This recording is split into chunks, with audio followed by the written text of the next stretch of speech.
नमस्कार, हर हर महादेव, राधे राधे, जय श्री राम, सत श्री अकाल। केम छो? मैं आशा करता हूं आप सब ठीक होंगे, स्वस्थ होंगे और अपनों का ख्याल रख रहे होंगे, साथ ही खुद भी पॉजिटिव होंगे और आसपास के लोगों को भी पॉजिटिव रख रहे होंगे। आज आपके लिए मैं आचार्य राजकुमार कुछ उपयोगी जानकारी और उसके उपाय लेकर हाजिर हुआ। आज हम बात करेंगे इस वीडियो के माध्यम से मघा नक्षत्र के लोग उदार प्रवृत्ति के होते हैं, प्यार करने वाले पर हो जाते हैं कुर्बान।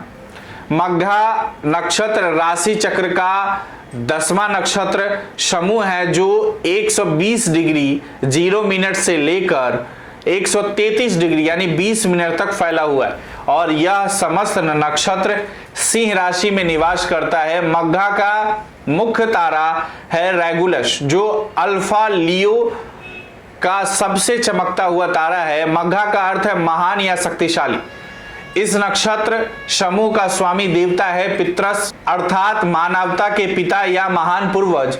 इस नक्षत्र का प्रतीक है पालकी जिस पर राजा, तीर्थयात्री या नए दुल्हन को एक स्थान से दूसरे स्थान पर ले जाया जाता है।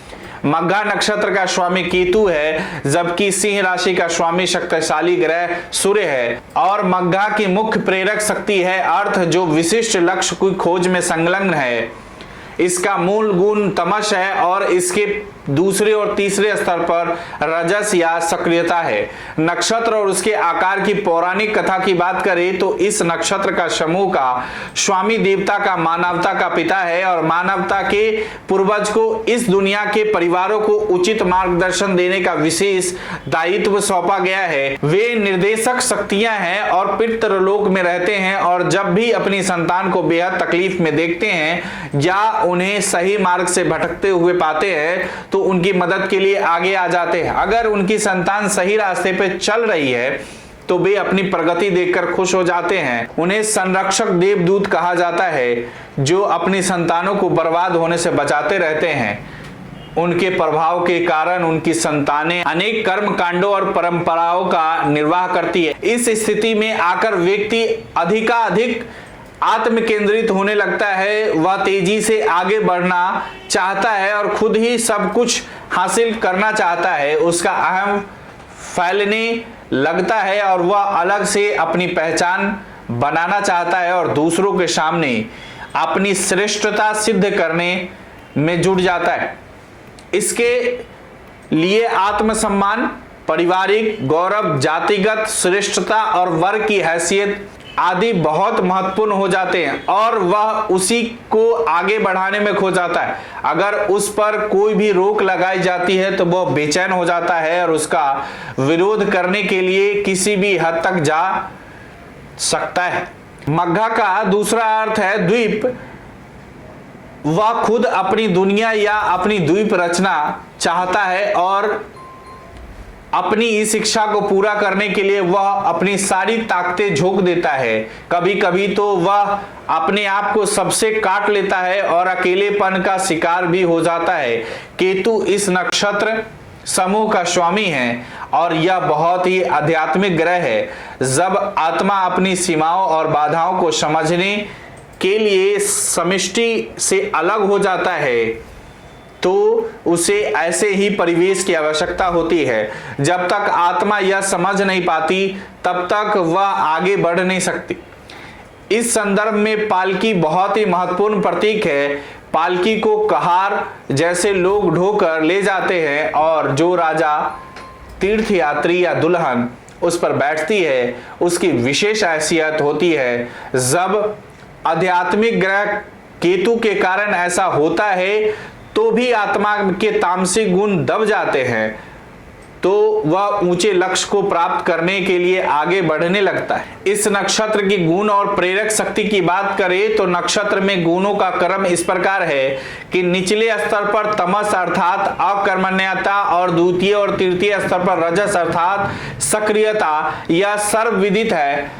और मघा से ज्येष्ठा तक सभी 9 नक्षत्र जो सिंह राशि से शुरू होकर वृश्चिक तक है तमस गुणों के अंतर्गत आते।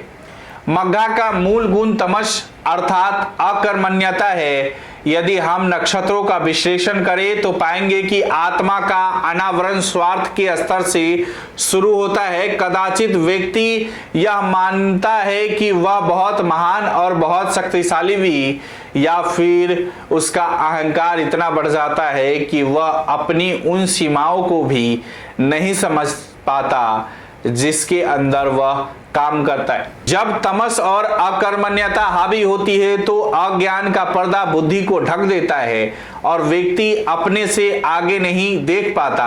तामसिक गुण भी यह दर्शाता है कि दुख जब गहन स्तर पर होता है तभी वह उच्च स्तर पर आगे बढ़ पाता है। इस तारामंडल की प्रेरक शक्ति अर्थ या भौतिक समृद्धि है। प्रेरक शक्ति आत्मा को अपने आप से अलग बढ़कर देखने और गतिविधियों में संलग्न होने के लिए एक दूसरे चरण पर जाने के लिए तैयार करती है। द्वितीय और तृतीय चरण पर रजस गुण की अधिकता के कारण ही यह संभव हो पाता है कि वह दुनियावी सुखों से जुड़ा रहता है, कामनाएं हावी हो जाती है और उसके बाद वह उन्हें पूरा करने में जुट जाता है। इस नक्षत्र की ताकत की बात करें तो नक्षत्र केतु सूर्य का समन्वय व्यक्ति के लिए एक ऐसा मंच तैयार करता है जिससे वह निर्णय ले पाता है और अपनी सारी ताकत अपनी इच्छाओं को पूर्ति में झोंक देता है। जैसे ही आत्मा दैविक मिशन की ओर आगे चलती है तभी विकास शुरू होता है। जैसे ही एक बार इंसान शुरू हो जाता है तो उसमें किसी भी काम को पूरा करने के लिए अदम्य साहस और शक्ति आ जाती है। आप उदार प्रकृति के होते हैं और जो भी लोग आपसे प्यार करते हैं उनके लिए आप कुर्बान हो जाते हैं।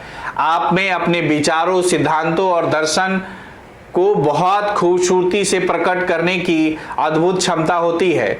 आपकी मान्यता होती है कि मानवता की सेवा करना अपना कर्तव्य है और ऐसा करते हुए आप पिता की तरह बर्ताव करते हैं। शायद जिम्मेदारी की यह भावना ही आपको अपने परिवार, देश आदि के लिए मार्गदर्शक के रूप में काम करने के लिए प्रेरित करती है। यद्यपि आपको विचारों में काफी विरोधाभास होता है, लेकिन आप अपने परिश्रम से परिस्थितियों को काबू कर लेते हैं।